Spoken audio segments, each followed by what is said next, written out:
ॐ विश्वन्दर्पणदृश्यमाननगरी तुल्यन्यजान्तर्गतं पश्यन्नात्मनि मायया बहिरिवोद्भूतं यथा निद्रया यः साक्षात् कुरुते प्रबोधसमये स्वात्मानमेवाद्वयम् तस्मै श्रीगुरुमूर्तये नमः इदं श्रीदक्षिणामूर्तये। नारायणं पद्मभुवं वसिष्ठं शक्तिं च तत्पुत्रपराशरं च व्यासं शुकं गौडपदं महान्तं गोविन्दयोगीन्द्रमथास्य शिष्यं श्रीशङ्कराचार्यमथास्य पद्मपादं च हस्तामलकं च शिष्यं तन्तोटकं वार्तिककारमन्यान् अस्मद्गुरून् सन्ततमानतोऽस्मि। श्रुतिस्मृतिपुराणानाम् आलयं करुणालयं नमामि भगवत्पादं शङ्करं लोकशङ्करं शङ्करं शङ्कराचार्यं केशवं बादरायणं सूत्रभाष्यकृतौ वन्दे भगवन्तौ पुनः पुनः। परब्रह्मनिष्ठं स्वतो धर्मनिष्ठम् अहिंसैकनिष्ठं स्वशिष्यै सुजुष्टं यतीनां वरिष्ठं गुरूणां गरिष्ठं दयानन्दरूपं मदाचार्यमीडे। नमः श्री परमार्थाय संसाराध्यासनाशिने श्रोत्रिय ब्रह्मनिष्ठाय तस्मै ब्रह्मविदे नमः। सदाशिवसमारम्भां शङ्कराचार्य मध्यमाम् अस्मदाचार्यपर्यन्तां वन्दे गुरुपरम्पराम्। ॐ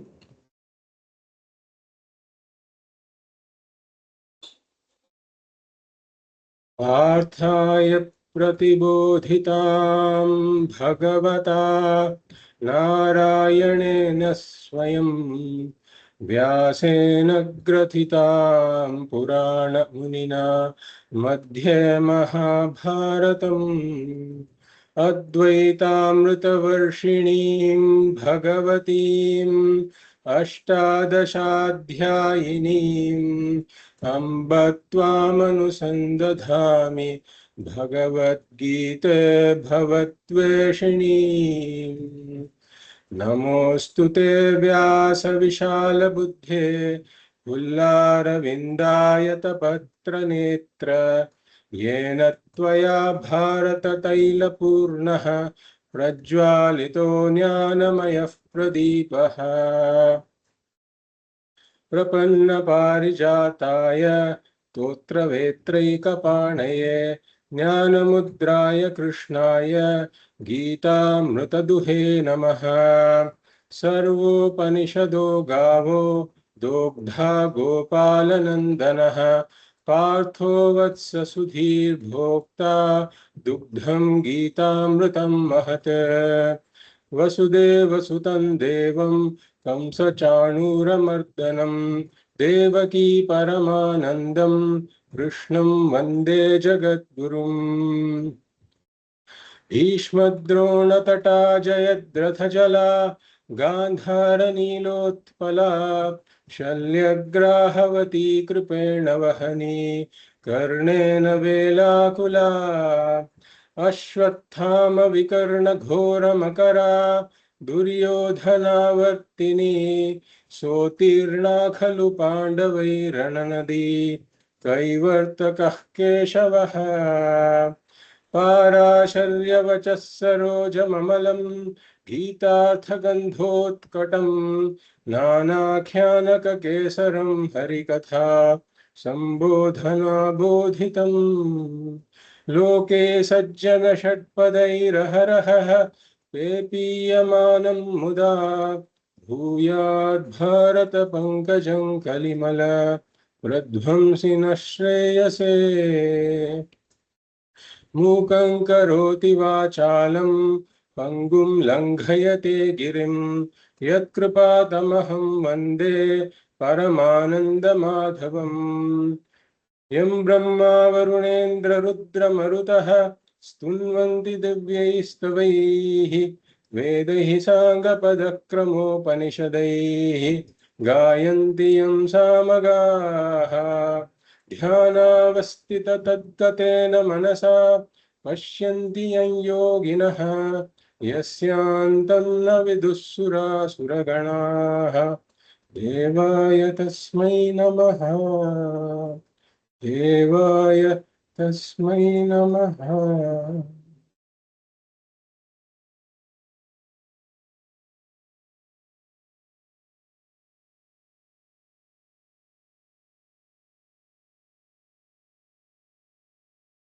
I welcome you all to the 16th class of our Bhagavad Gita study. We will read verse number 27 of the second chapter. Jatasya hi dhruvo mrityuh जातस्य हि ध्रुवो मृत्युः dhruvam janmamritasya cha ध्रुवं जन्ममृतस्य च tasmadapariharyerthe तस्मादपरिहार्येऽर्थे न त्वं शोचितुमर्हसि. न त्वं शोचितुमर्हसि.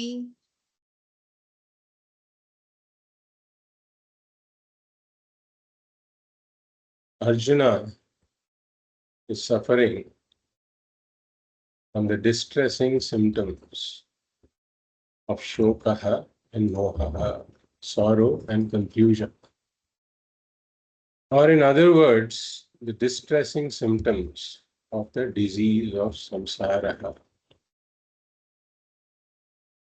And Bhagavan, Sri Krishna, wants to free Arjuna from this disease completely. And therefore, Bhagavan is teaching Arjuna who he really is. Bhagavan is teaching Arjuna what the Atma is. Or in other words, Bhagavan is giving Arjuna Atma Jnana. What is the connection? Why is Bhagavan giving Arjuna Atma Jnanam when what the job he has to do is to remove the distressing symptoms of the disease of samsara, shokaha and mohaha, sorrow and confusion? How does Atma Jnanam help eliminate sorrow and confusion? Because Atma Jnanam removes Atma Ajnanam. Atma Ajnanam is the cause of the distressing symptoms of the disease of samsara. It is the cause of shoka and moha. It is the cause of sorrow and confusion. And how is Atma Ajnanam the cause of sorrow and confusion?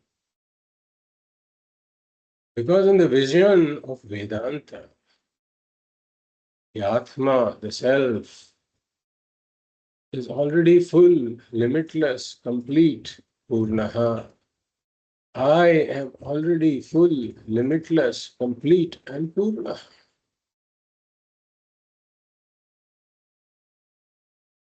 But then I don't know who I really am. And when I don't know who I really am, I invariably mistake myself to be something else other than what I am. And therefore I mistake myself to be this body and mind. And once I come down to mistaking myself to be this body and mind, then I see myself as deficient, wanting, inadequate, apurna. And once apurnatvam comes in because of this ahankara, because of this limited individuality, then there is no option but to lean upon the world, to emotionally lean upon the world for my fullness and completeness. A deficient, wanting, inadequate being has to lean upon the world emotionally. And therefore ragaha comes in. And once ragaha comes in, shokaha is unavoidable. Because the world goes through ups and downs. And whenever the world goes through ups and downs, I, who am depending upon the world, will go through ups and downs, emotional roller coaster, as they say. I will be on an emotional roller coaster because the world has ups and downs, and I'm depending upon the world. I have put the keys to my peace, security, and happiness in someone else's pocket.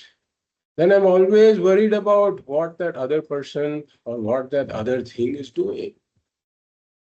Therefore, there is worry, anxiety, fear.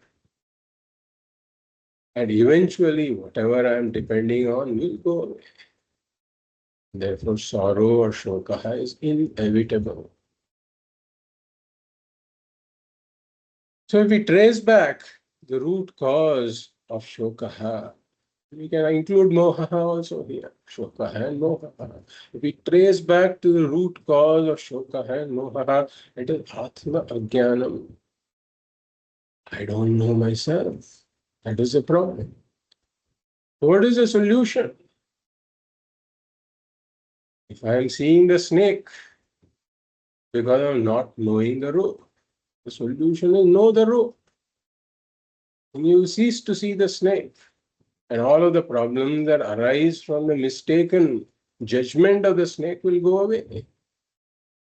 So if there are a series of problems that are arising from mistaken vision of this limited individuality, which in turn is arising because I don't know myself. And if all those problems have to go away, I have to know myself. And therefore, Atma Jnanam is required because Atma Ajnanam can go only in one way through Atma Jnanam. Therefore, Atma Jnanam is required, and Krishna has seen the entire cause and effect chain to its root cause, and Krishna wants to uproot the root cause. And therefore, Bhagavan is teaching Arjuna what the Atma is, who he really is. And through Arjuna, Bhagavan is teaching each of us who we really are. Therefore, as we saw, I am of the nature of consciousness that is not a part, product, or property of the body mind. I am of the nature of consciousness. That is an independent principle that pervades this body mind and enlivens this body mind. I am of the nature of consciousness that is not limited by the boundaries of this body mind. And I continue to exist as consciousness even after this body mind disintegrates. And I, the consciousness that continue to exist even after the body mind disintegrates, cannot be transacted with, nor can it transact, not because it is not there, but there is no medium, there is no body mind medium for it to transact. And so as we saw, Bhagavan teaches that Atma is Nityaha. Whenever Bhagavan says Atma is Nityaha, in my mind I have to translate it as I am Nitya. I am immortal. Just as in the world of gold ornaments. The gold is there before the ornaments come into being. Even when the ornaments are there, the gold is there. And even after all the ornaments are melted, the gold continues to be there. Similarly, I, the Atma, was there before this body mind. I, the Atma, am there even now when this body mind is there. And I, the Atma, continue to be there even after the body mind disintegrates. And I, the Atma, am Satya.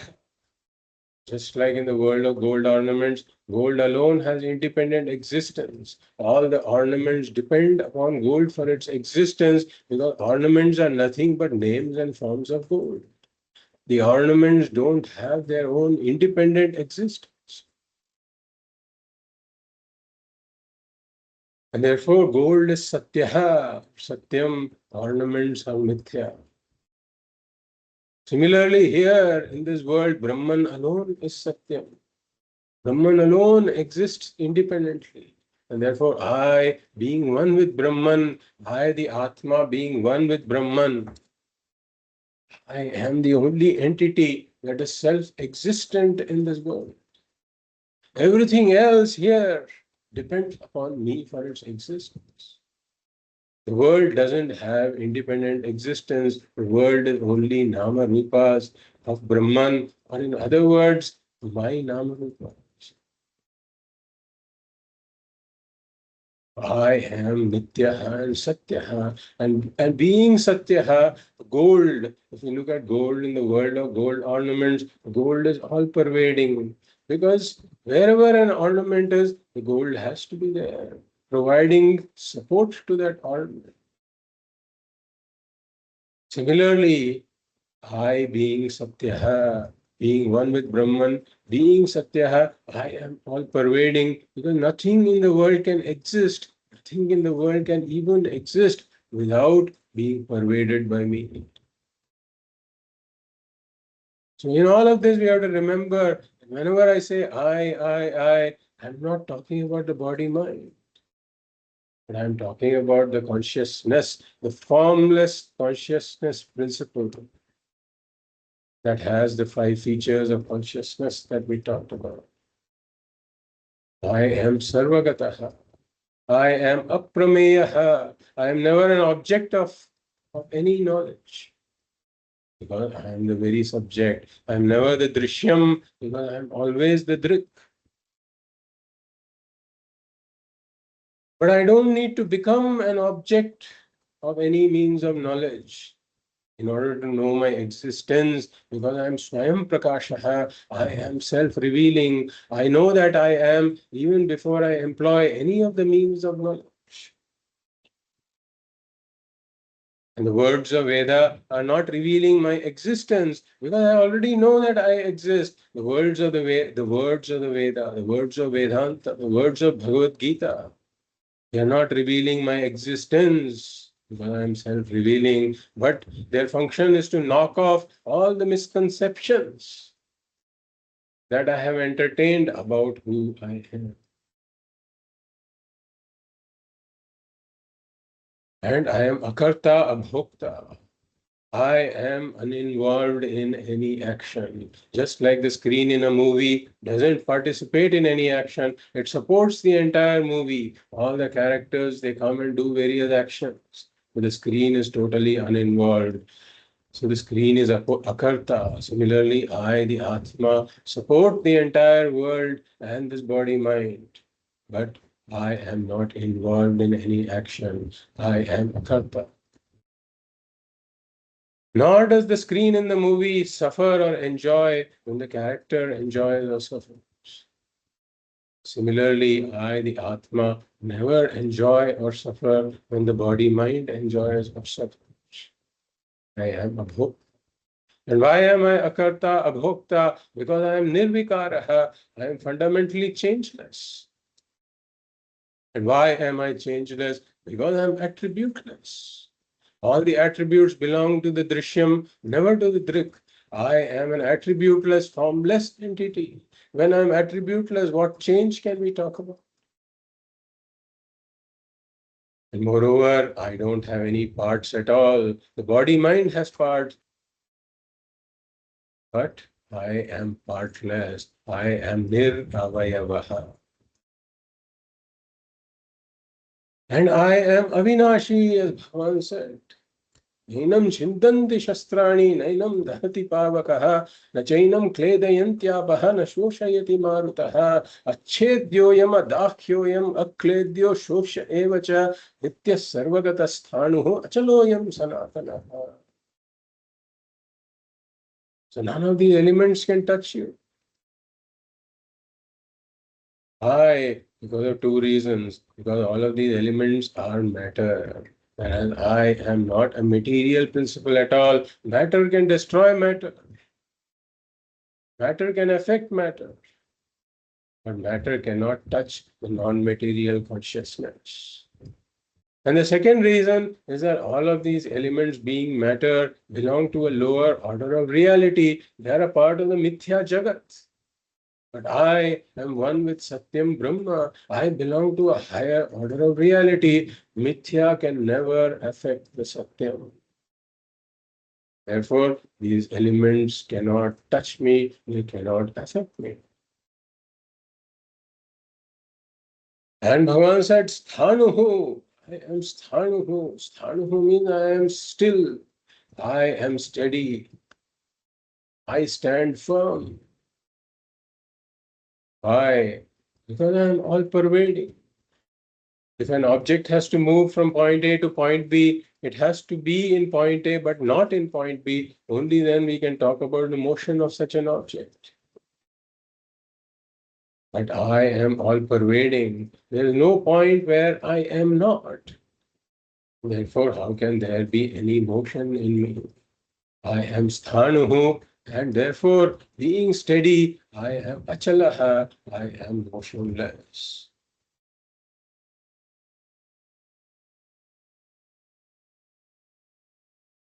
And avyaktoyam achintyoyam avikaryoyam uchyate tasmadevam viditvainam nanushochitam arhasam. So avyaktaha, I am never an object of my senses. Achintyaha, I am not an object of my mind also. I cannot be objectified by thought also. Why? Because I am the witness of every thought. And I am avikaryaha, changeless. And Bhagavan says, knowing yourself in this manner, tasmad evam viditva, enam nanushochitam arhasi, you cannot grieve. If you have really understood what I have spoken about, if you have really understood what I have taught, then you become incapable of grief. A jnani is incapable of grief. Why? Let us take a person who says, I am sad. If a person says, I am sad, then in that statement, I am sad, the mistaken I has come in. Why? Because he has objectified the Atma and he has attributed the Atma that is unattributable.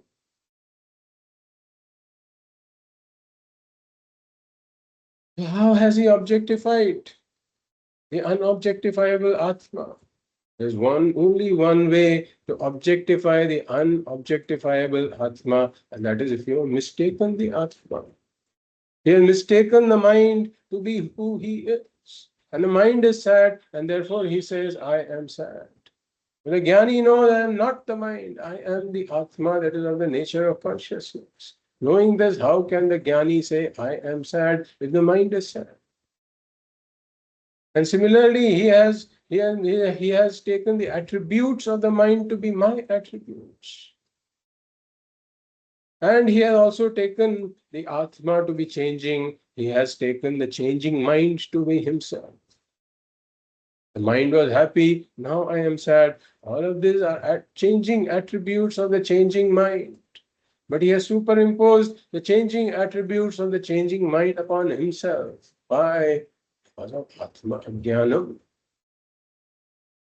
And therefore, a Jnani who knows that I am not the body-mind, but I am the Atma of the nature of consciousness, can never ever say, I am sad.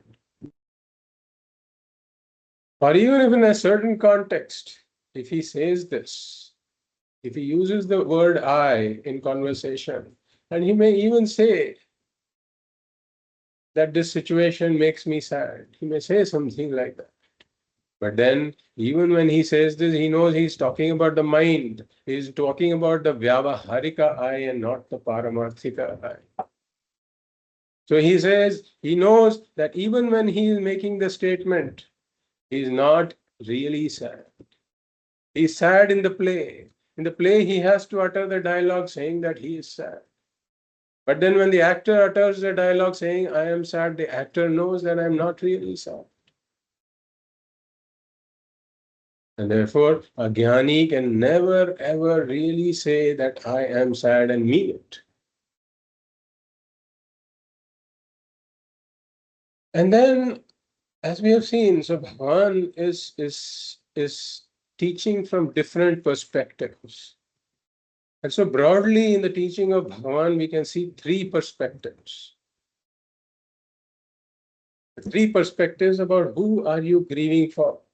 Are you grieving for the Atma? Are you grieving for the Nitya Atma? Are you grieving for Nitya Atma Maranam, that the Nitya Atma is going to die? Are you grieving that the immortal Atma is going to die? And such a grief has got no reason, because the immortal Atma will never die.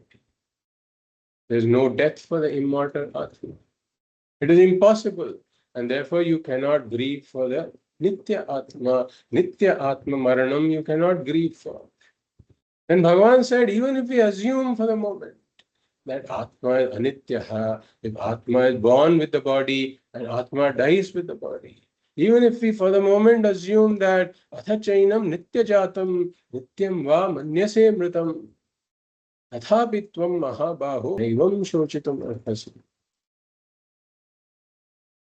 So even if the Atma is coming and going, if that's a hypothetical situation, that's not really true. But even if we say that it is born with the body and dies with the body,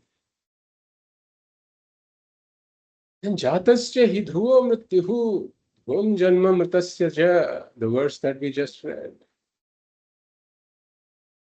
For the one that is born, death is certain. And for the one that dies, rebirth is certain. And therefore, this would become tasmad apariharye arthe, this would become a choiceless situation. That would then become the nature of Atma. And a choiceless situation is something that has to be accepted. Wishful thinking, prayer, or any action is never going to change an unalterable situation. A choiceless, unalterable situation has to be accepted. And therefore, what is required is acceptance and not grief. Therefore, grief is again not valid from the second perspective, even if we were to talk about the Anitya Atma Maranam, which is a hypothetical situation, the death of the Anitya Atma. And now Bhagavan, in the next verse, comes down to Anitya Anatma Maranam. So we talked about Nitya Atma Maranam as impossible. We talked about the hypothetical Anitya Atma Maranam as choiceless. And therefore no reason for grief. And now Bhagavan comes down to this Anitya Anatma Maranam, the death of this Anitya body. Can there be valid reason for grief for this? Can one justify one's grief for this as being something valid? Arjuna may say that my worry is not about the Nitya Atma. I am grieving because I will miss the Anitya Anatma. I will miss the body mind of Bhishma and Drona and all of these people that I have been friends with. So Bhagavan says, even if you are talking about Anitya Anatma Maranam, then also you cannot justify the grief. And why is this? We will read the next verse. Avyaktadini bhutani अव्यक्तादीनि भूतानि vyaktamadhyani bharata व्यक्तमध्यानि Bharat avyaktanidhananyeva अव्यक्तनिधनान् एव tatra ka paridevana. तत्र का परिदेवना. We do the padachhedaha. Avyaktadini bhutani vyaktamadhyani bharata. There is no sandhi in the first line. Avyakta nidhanani eva. avyakta nidhanani eva tatra ka paridevana. So Bhagavan says, Hey Bharata. In the second quarter, we have the word Bharata. So Bhagavan says, Hey Bharata, meaning, Oh Arjuna. And there is no verb here. Therefore, we can supply a verb like Bhavanti. Bhavanti means are. Asti or Bhavati is. Bhavanti means are. What are? Bhutani Bhavanti. In the first quarter, we have Bhutani. Bhutani Bhavanti means all living beings are. All living beings are. And all living beings are what? Avyaktadini. Avyaktadini. So this is Avyaktadi Shabda. Avyaktadi, the Samasta Padam, Avyaktadi Shabda, Ikaranta Napunsakalinga Avyaktadi Shabda, Prathama Vibhakti, Bahuvachanam. Avyaktadi, Avyakta, Avyaktadini, Avyaktadini. That's how the Rupani goes. Rupas go. And therefore, here we have a Samastapadam of two words, Avyakta and Adi. The basic word is Avyaktadi. So it has got Avyakta and Adi. So Avyakta means unmanifest, invisible, imperceptible. And Adi means beginning. Beginning means we can take before births. Like Bhagavad says, Utpattehe prak. Utpattehe prak. Before birth. So unmanifest before birth, that is what it means. So avyaktam adi yesham tani avyaktadini. That is the Vigraha Vakyam. So it means the beings that are unmanifest before birth. The beings are unmanifest before birth. That is what it means. And then what else? What else are they?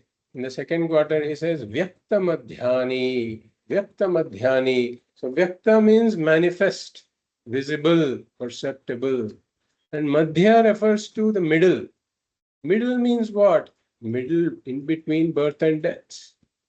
In between birth and death. So Vyaktaha, Madhyaha, Yesham, Tani, Vyakta Madhyani. So those that are vyaktaha or manifest, visible between birth and death. The beings are unmanifest before births and manifest between their birth and deaths. And then what else are they? In the third quarter, Bhagavan says, Avyakta Nidhanani Eva. Avyakta Nidhanani Eva. So again, Avyakta, unmanifest, invisible. When Nidhanam means Maranam means death. So Maranat Urdhvam, we can take that to mean Maranat Urdhvam means after death. So after death, again they become unmanifest. Avyaktam Nidhanam Esham Tani Avyakta Nidhanani. And therefore, Bhagavan is saying that beings are unmanifest before birth. They are manifest between birth and death. And again, they become unmanifest after death. And Tatra ka paridevana. Tatra ka paridevana means what is there in this regard? What is there to worry about, to lament, to cry, moan, and grieve? What is there? Bhagavan is asking. So if you are saying, Arjuna, if you are saying that you're grieving for the anitya anatma, that is this body, if you're grieving for the body, which is anitya anatma, and we can include the mind also there, then anitya anatma is also eternal, Bhagavan is saying. It is just that it changes from unmanifest to manifest and again becomes unmanifest. It does not completely disappear at all. It is just that we did not see it before birth and we don't see it after that death, but it continues. The anitya anatma only changes from unmanifest to manifest to unmanifest. So if we have to understand this, how is it unmanifest? Before birth and after death. We have to understand this. And what Vedanta says is that every effect has a cause. Every effect has a cause. So if we see a visible effect here, if we see something visible here, that is really an effect, and it has a cause that I don't see. It has an unmanifest cause.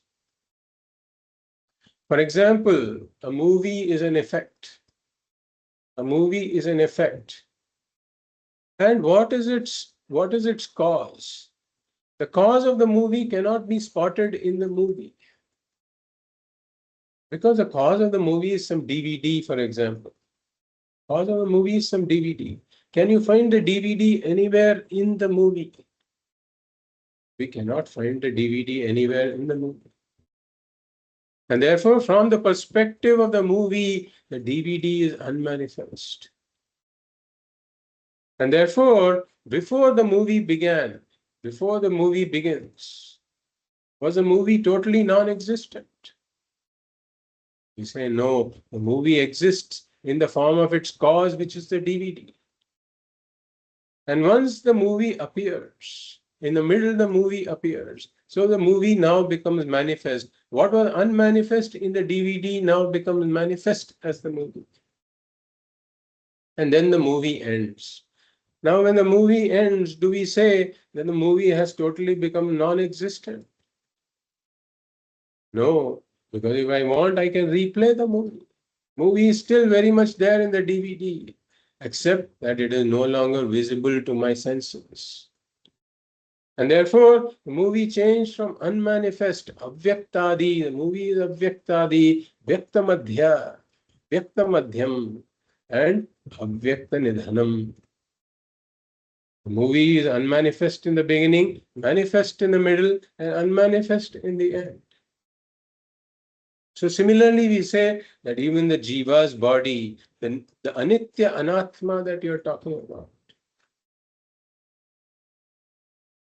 it is anitya from the point of view of your senses. You are saying it is anitya, but if you look into it, there is something that persists. So in the beginning, the Jiva was very much there, except that it was in an unmanifest form, this avyaktadi. And in the middle, the Jiva appears. The Jiva appears to my senses. And after death, again the Jiva becomes invisible. So it's avyaktadi, vyaktamadhyam, and avyaktanidhanam. Unmanifest in the beginning, manifest in the middle, and unmanifest in the end. And why do we say so? Because the Jiva can appear in another birth. Just like the movie can appear again, the Jiva can also appear again in another body. And therefore, just because it is invisible before birth and invisible after death doesn't mean that the Jiva was not there and the Jiva ceases to exist. The Jiva was very much there in the form of the Sukshma and Karana Sharira before the birth. And the birth is only the birth of the Stula Sharira of the Jiva. And the death is only the death of the Stula Sharira. After the death, the Jiva continues in an unmanifest form as this Karana and Sukshma Sharira. Not just after death, even if the entire Srishti were to go into Pralayam, the Jiva continues in the form of the Karana Sharira during Pralayam, only to re-emerge in the next Srishti. And therefore, there is a certain aspect of the Jiva that is extremely resistant to death, that continues even after the death of this body and even after the entire Srishti goes into Pralayam. So it is a bit like Pujya Swamiji gives an example of an arrow that has been shot by a person. So let us say there is a middle portion that is lighted, well lighted, and on the left side it's all dark, and on the right side it is all dark. Now a person from somewhere on the left side, in the dark side, the person shoots an arrow. And if he shoots an arrow, it is invisible, avyaktadi, in the dark portion. Then in the visible portion, it suddenly becomes visible. And then once it crosses the visible portion, it again becomes invisible. So now does it mean that the arrow was not there in the dark portions, two dark portions? The arrow was very much there, except that it is not visible to my senses. So similarly, all the beings are changing constantly from unmanifest to manifest to unmanifest. Again, once they become unmanifest, again manifest, unmanifest, unmanifest, manifest, unmanifest. This just continues repeatedly. So before birth, I don't see the Jiva. After death, I don't see the Jiva. So just because I don't see the Jiva doesn't mean the Jiva is not there. Absence of evidence is not evidence of absence. So it is a limitation of my senses that I cannot perceive the Jiva in its unmanifest form. It is only a limitation of my senses. Jiva very much continues in the unmanifest form. And in this regard, Bhagavad quotes a shloka from the Mahabharata, which is a very interesting and insightful shloka. And I will just read the shloka from Mahabharata. Bhagavad says, Adarshanadatpatitaha punascha gataha nasau tavana tasya tvam vritha ka paridevana. So Bhagavad picked up a very appropriate shloka from Mahabharata.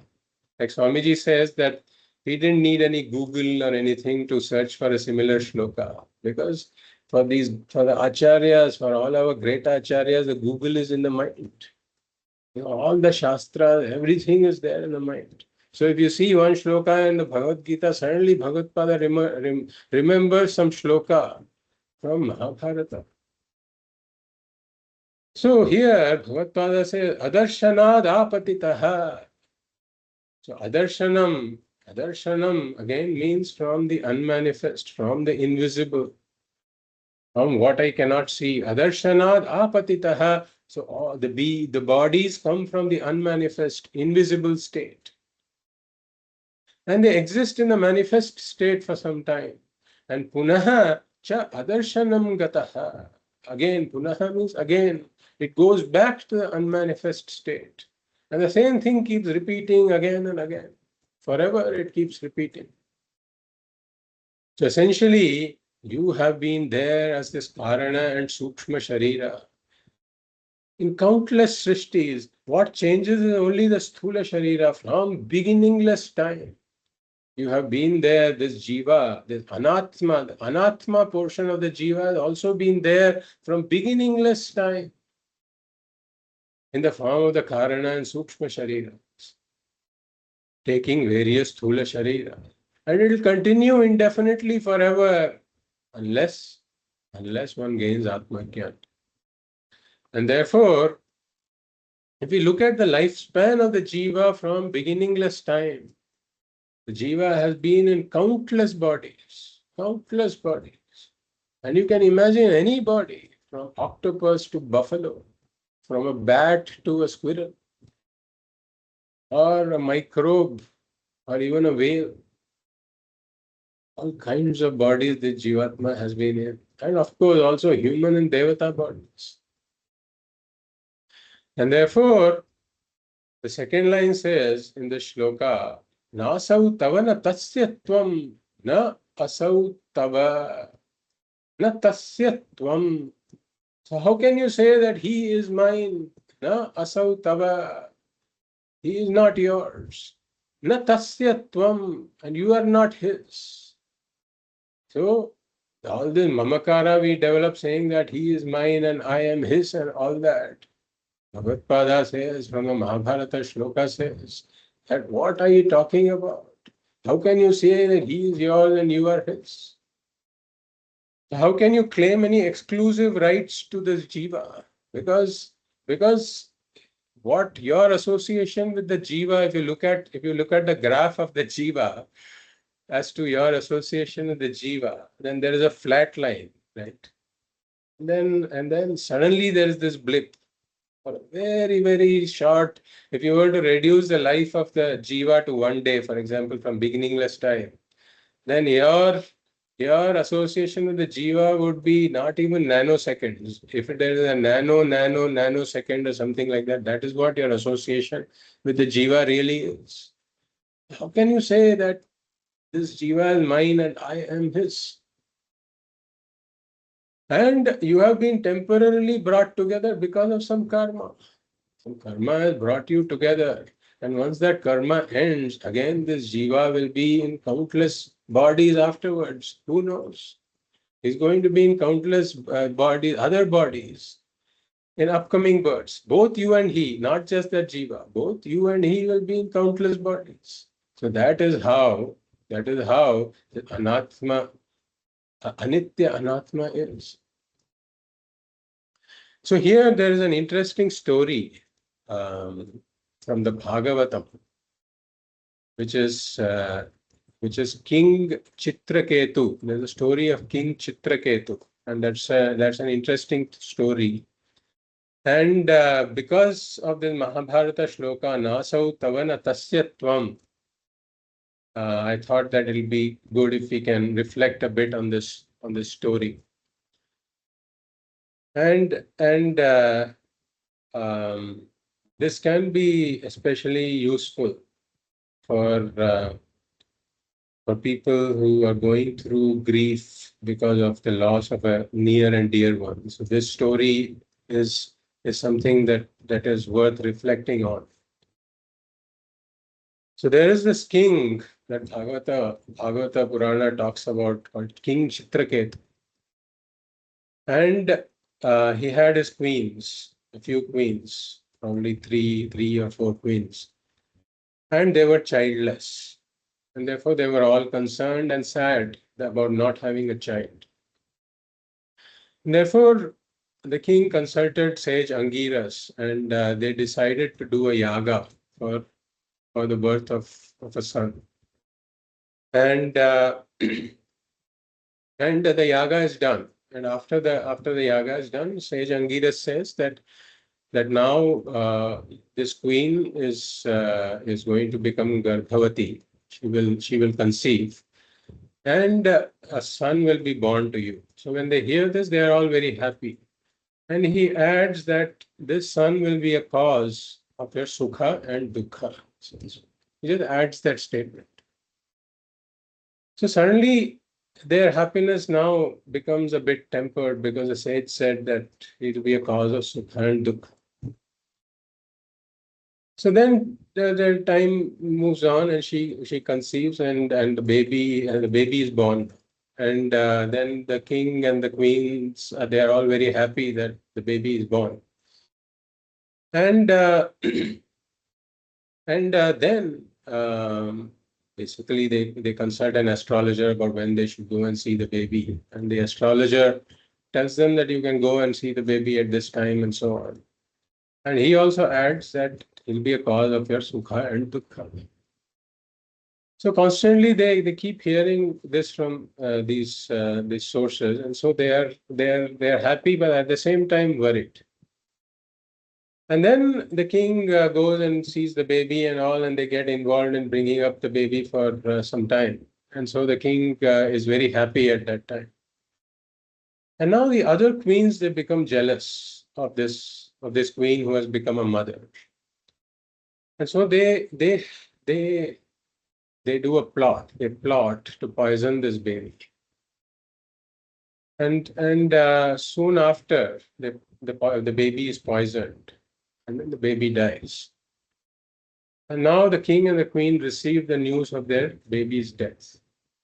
And they're totally heartbroken at this time. They're extremely heartbroken. So at this point, they're grieving profusely. And at this point, Sage Angiras and Narada visit the scene. And so they have they dead body of the baby in front of them. And at that point, they are inconsolable, basically. So Narada, having seen this, Sage Narada says that I will summon the Sukshma Sharira of the baby that just left the body. And he summons the Sukshma Sharira and tells the Sukshma Sharira that look how these people are grieving because of you, because of what you did. You left this body. So come back and re-enter this body. And then look, you have a throne waiting for you. The king will provide you such situations where you can have an enjoyable life, and there's this kingdom waiting for you. And you will be surrounded by loved ones. You'll be surrounded by near and dear ones. So re-enter this body, he says. So this is where now the stunning part of the conversation comes in. Where the Jiva responds that, which father and mother are you talking about?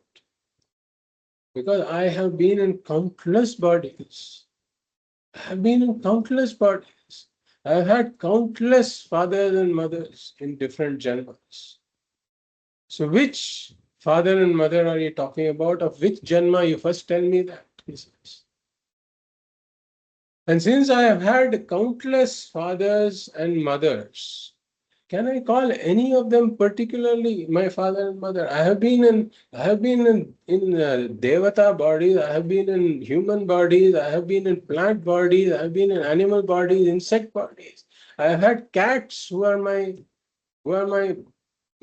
parents. I have had turtles who are my parents. And I've also had humans who are my parents. Now, which one do I call my father and mother? You first tell me that. And then he says something even more stunning, which is that the same beings that you're calling my loved ones, they have been in different janmas of mine in different roles, he says. In some roles, they have been my family members. In some janmas, they have been my relatives. In some janmas, they have been my friends. In some janmas, they have even been my enemies. In some janmas, they have been neutral people. And in some janmas, they have been total strangers. So how can I call them my loved ones also? And then he points out something, the Jiva points out. Just like goods exchange hands. He said. Just like goods that are traded, one person owns a certain good, and then it may be gold or something like that. And then it gets traded, it moves from one hand to another. Then as long as that relationship lasts, that owner-owned relationship lasts, only then you can say that there is a relationship once it has been traded. Can you claim any relationship to the thing that has been traded? You cannot. So the same thing applies to this Jiva also. He says, I have been wandering in different bodies. Because of my karma, I have been wandering in different bodies. And in different roles with regards to these people. And once I have wandered off, what relationship can you talk about?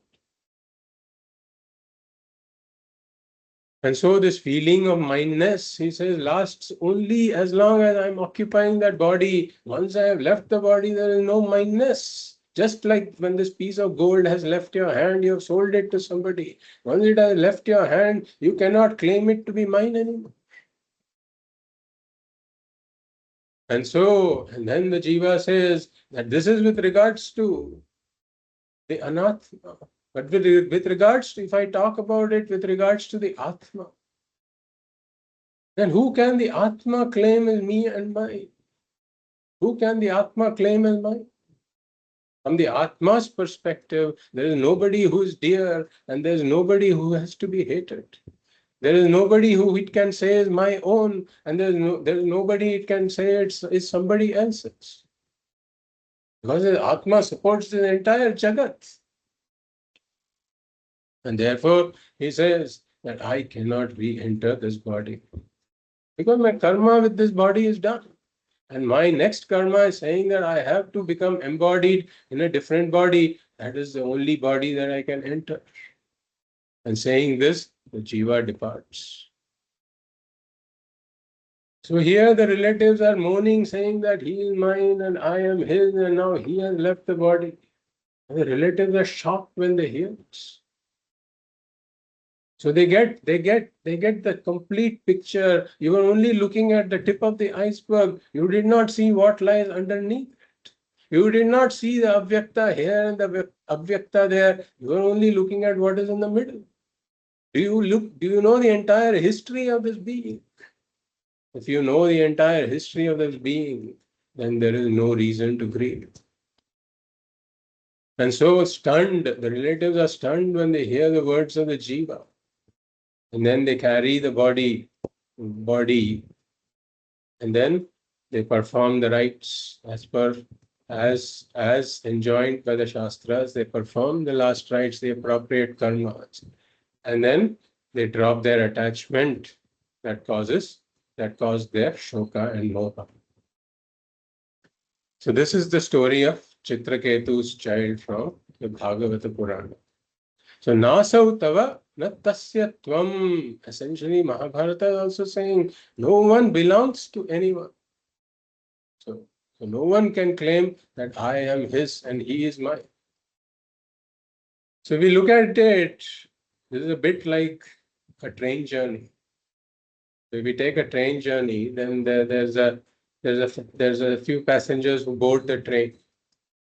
And then after a few stations, another family comes in. Another family comes in, and you sit together in that enclosure. You sit together, and then you start talking to each other, and you may share some jokes, and you laugh together. And the person may narrate some sad events in his life, and you grieve along with him. And then you may even share a few meals with the other people. But when their time comes and their station comes, they get down from the train. So the relationship is temporary. And when your station comes, you also get down. And then those people board the next train and they go on, they meet more people. You also board the next train, you go on, you meet other people. So life is like this. There's somewhere else also, there's an example that comes up of logs of wood floating in an ocean, floating on an ocean. So by the winds and waves, two logs of wood are brought together and they float together for some time. And then once the winds change, once the waves change, the logs part ways. They have to part ways. So similarly is this life where two jivas are brought together because of some karma, and the winds of karma change, and the jivas part ways. So na asau tava na tasya tvam. You cannot call anybody yours, and nobody you cannot call I am somebody else's also. So this is life. Mahabharata says here, vritha ka paridevana. What is there to grieve? This is the nature of life. Whenever we see something is the nature of something, and that has to be accepted. And therefore, now we have seen that Bhagavan has given those three perspectives. Nitya Atma Maranam is impossible. Therefore, there is nothing to grieve from the perspective of Nitya Atma, immortal Atma. It is impossible. Then Anitya Atma Maranam is hypothetical. And even if we take it to be true that Atma is born and dies with the body, is born with the body and dies with the body, then that is also a choiceless situation. There is no reason to grieve. It has to be accepted. And from the perspective of Anitya Anatma Maranam, Anatma and Anitya only from the perspective of my senses. There is Avyaktadi and Avyakta Nidhanam. It is Avyakta before birth, it is Vyakta between birth and death, and Avyakta after death. but that doesn't mean it ceases to exist. Jiva is unmanifest, becomes temporarily manifest, and it creates a temporary relationship, and then it becomes unmanifest and it forms other relationships, like it has had countless relationships across countless janmas. And you may have been there as a stranger or in different roles in various janmas. Or you may have been friends or enemies, who knows, like the Chitraketu story says. Oh, you cannot claim any exclusive rights to this Jiva. These relationships are only temporary, like this journey, this strange journey, etc. And therefore, knowing that these are temporary relationships, there is nothing to grieve. So from the Anitya Anatma perspective also, there is nothing to grieve. And moreover, Brahma Satyam Jagan Mithya, the Anitya Anatma Mithya. Anitya Anatma Mithya, and it is fleeting. Knowing that it is Mithya and is fleeting, knowing that it doesn't even really exist in the ultimate analysis, there is no reason to. And therefore, now Bhagavan has finished the teaching from the Adhyatmika Drishtihi, from the perspective of the Atma Jnanam, from the spiritual angle. Bhagavan has completed the teaching. And now Bhagavan will move on to the Dharmika Drishti from the verse after the next verse. But in the coming verse, in the next verse, Bhagavan is saying that the Atma is difficult to understand. It is not easy to understand. And he says that if you understand it, it is a wonder. If you understand it, it is a wonder. And if you don't understand it, Bhagavan says, I understand. That is why Bhagavan is going to now give the teaching from different perspectives. So if we don't understand it also, Bhagavan says, I understand. Because self-ignorance, ajnanam, and adhyasa are universal. It's a universal human problem. So I cannot solely blame you, Arjuna. I cannot find fault with you, Arjuna, for not understanding this if you have not yet understood. So in the next verse, Bhagavan indicates that the Atma is difficult to grasp. And Bhagavan talks about the glory of Atma and Atma Jnanam that we will read. Ascharyavat pashyati kaschidenam. आश्चर्यवत् पश्यति कश्चिदेनम् Ascharyavat vadati tathaiva chanyah. आश्चर्यवत् वदति तथैव चान्यः Ascharyavat shrunoti. आश्चर्यवच्चैनमन्यः शृणोति Shrutvaapyenam vedana chaiva kaschit. कृत्वाप्येनं वेद न चैव कश्चित्. So Bhagavan here indicates that his Atma is not easy to understand. And that is why we say that Atma Jnanam is a wonder. The Atma itself is extraordinary, but even Atma Jnanam is a wonder. And whoever is associated with this Atma Jnanam, even they are a wonder. And the people who are associated with the Atma Jnanam, if you say, we can say that there is a knower of the Atma, there is the teacher of the Atma, and there is the listener or the student who's pursuing Atma Jnana. So Bhagavan says that the knower of the Atma knows it as extraordinary. Ascharyavat pashyati kaschidenam. We will look at the word meanings, but I'm just giving a high-level introduction. So the knower of the Atma knows it as something extraordinary. And the one who teaches also teaches it as something that is extraordinary. And the one who listens, he also listens to it as something that is extraordinary. So it is extraordinary for all of them, the knower, the jnani, the guru, the teacher, as well as the shishya, the student. And Bhagavan says that not only do they see the Atma as being extraordinary, but even they are extraordinary. Because the knower of Atma is rare. Rare. A teacher of Atma is rare, and so is the one who listens to it. They are all rare, and therefore, again, they are extraordinary. So we talk about different wonders of the world, for example. There are all these 7 wonders of the world that people talk about because there is something rare in them. It's a rare sight. You don't see it. You can't walk on the streets of Chennai or Bangalore, for example, and suddenly see a wonder of the world there. You don't see that, and therefore it's a rare sight. That is what it means when we say something is a wonder. And Bhagavan is presenting Atma here as the greatest wonder. Of course, it is not included in the 7 wonders of the world because it is not available to the general means of knowledge. But Atma is the greatest wonder, and so is Atma Jnanam, and it is nowhere the teacher and the student.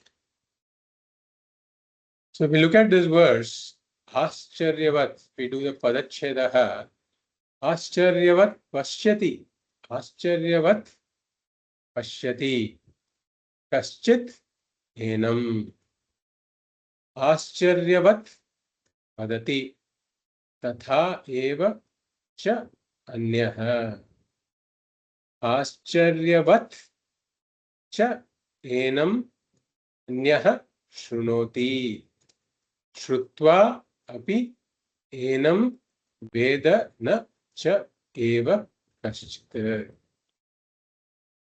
So Bhagavan says in the first quarter, Pashyati, Ascharyavat Pashyati Kaschit Enam. Bhagavan uses the word Pashyati. Pashyati means he sees. And who sees? Bhagavan says Kaschit. Kaschit Pashyati means someone. Someone sees. Someone we can take to be a rare jnani. A jnani sees. A jnani sees. And what? Enam. Kaschit enam pashyati. Kaschit enam atmanam pashyati. So he sees what? Enam atmanam. Atmanam we can supply. Kaschit enam atmanam pashyati means someone, meaning a rare jnani, sees the Atma. And how does he see? Ascharyavat pashyati. So he sees it. Ascharya means something not seen before. A wonder, something that is rare or extraordinary. Bhagavad uses the word adrishtapurvam, means not seen before. Or adbhutam, again a wonder. And what means iva or like? Iva or like. So ascharyavat means like a wonder. Ascharyavat pashyati. So he sees it like a wonder. A jnani sees it like a wonder. So like a wonder, ascharyavat can be taken to be like an adverb. Kriya Visheshanam that qualifies pashyati. So he wondrously sees it. He sees it like a wonder. That can be connected with the verb pashyati. Or it can be connected with the Atma. Atmanam Ascharyavat Pashyati. Enam Ascharyavat Pashyati. It's connected with Enam. So it then becomes an adjective to the Atma. He sees the Atma like a wonder. So this is the first quarter. So the question is why? Why does he see it like a wonder? So when one understands the Atma, then the Atma is none other than myself. So effectively seeing the Atma like a wonder is effectively seeing myself as a wonder. So the Jnani sees himself as a wonder, his own real self as a wonder. And he says that I had missed it all along. I had missed it. And why does one miss it? Because one is born with twofold ignorance. One is born with the ignorance of the world and the ignorance of the self. And as one grows up, one goes to school and college, etc. And there one continuously sheds ignorance of the world. One continues to shed ignorance of the world. One comes to know more and more about different aspects of the world, whether it be physics or chemistry or biology or botany or economics or engineering or medicine, whatever you take, you're shedding ignorance of the world. But then the ignorance of the self remains intact. Why does the ignorance of the self remain intact even as one sheds the ignorance of the world? Because, because the means of knowledge, one doesn't come across it. Means of knowledge that is generally accessible to me, Laukika Pramanas, they help me only shed ignorance of the world. Laukika Pramanas, Pratyaksha, Anumana, perception and inference, etc. They cannot help me know who I am. And therefore, the Atma is not easily understood and it is missed. What its real nature is missed by me, and therefore it is misunderstood by me. In fact, all the Laukika Pramana, if I look at my hands and my legs, all the Laukika Pramana only confirm that I am a limited being. And therefore, the Atma is missed. The real nature of the Atma is missed and it is misunderstood. And therefore, Bhagavan says that only a few people will understand what I have talked about from verses 12 to verses 25.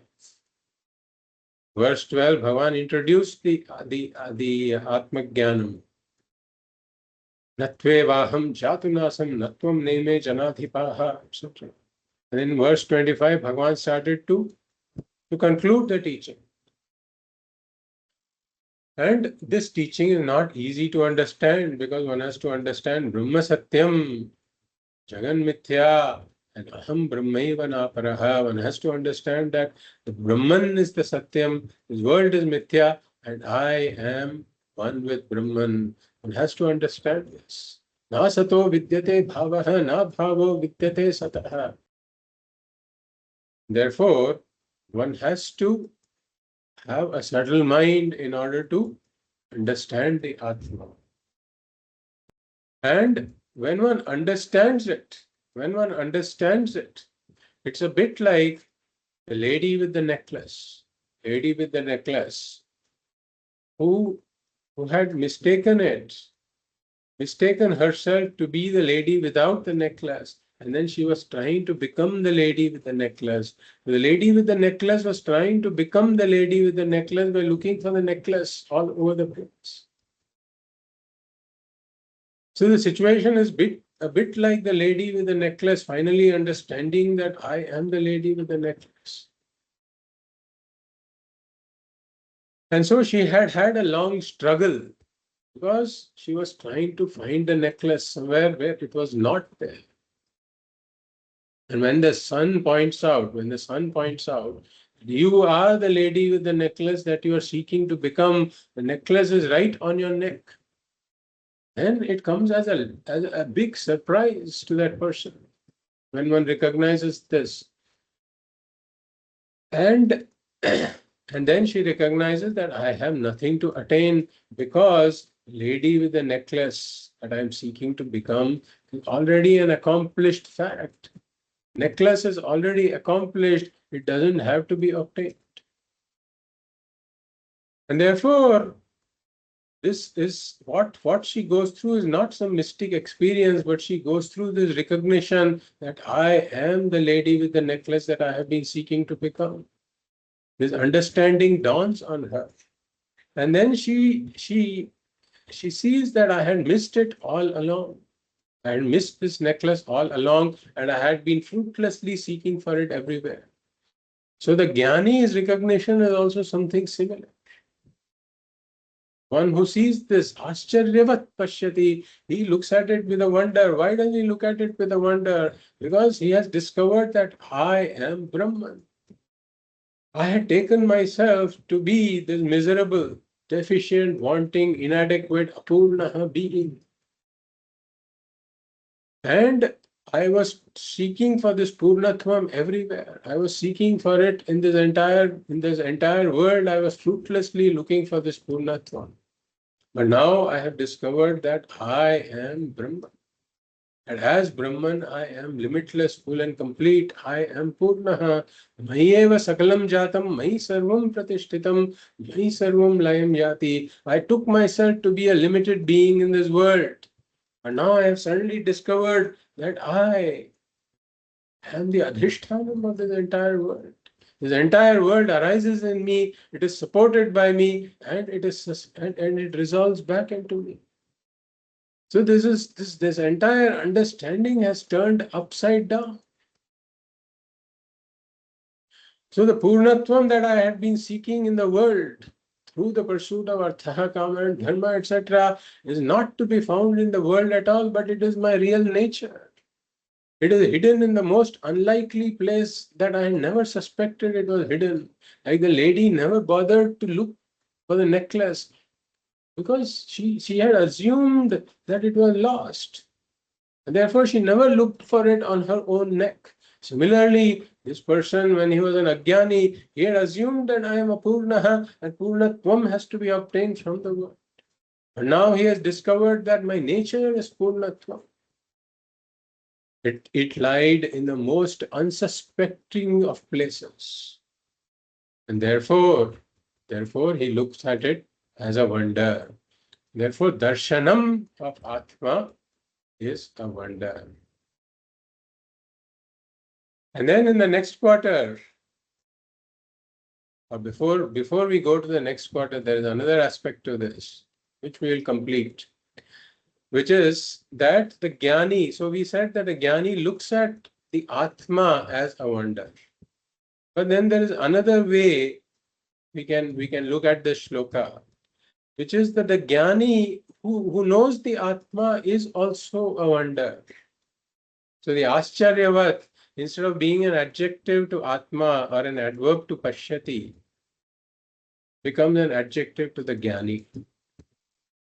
So the Jnani who knows the Atma is a wonder.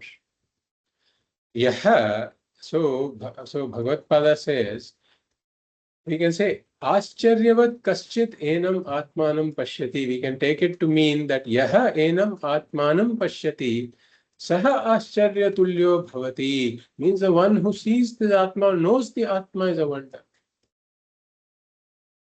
And why is it so? Bhagavad makes a very significant statement here.